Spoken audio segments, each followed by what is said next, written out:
મગજમાં રાખજો પછી આપણે વિચાર બનાવ બને ને કે આપણે ગાડીવાળા મૂવ કરે કે ક્યાંક બાઇકોનું પાર્કિંગ કરે એ કે જગ્યા નથી માર્કેટ કન્જેસ્ટેડ છે ત્યાં બહાર એવો કોઈ ખુલ્લો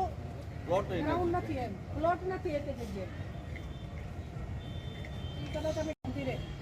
એ પછી થોડું થતું એવું ને એવું થઈ જાય એટલે જોઈ લઈશું અત્યારે તહેવાર પૂરતો વાંધો નહીં આવે કાલ તમે ચાલુ કરાવી દો પછી આપણે કન્ટિન્યુ હોય એક દિવસમાં આવ્યો હોય સવારે રેકી કરતો હોય તો એ 3 કે 4 વાર તમારી દુકાને આવ્યો હોય તેવાનું આઈડેન્ટિફાઈ રાખો એક ફોટો પાડશો ને તો બી કદાચ નહીં બનાવ બને ચાલો તમે અંદર બેઠા હો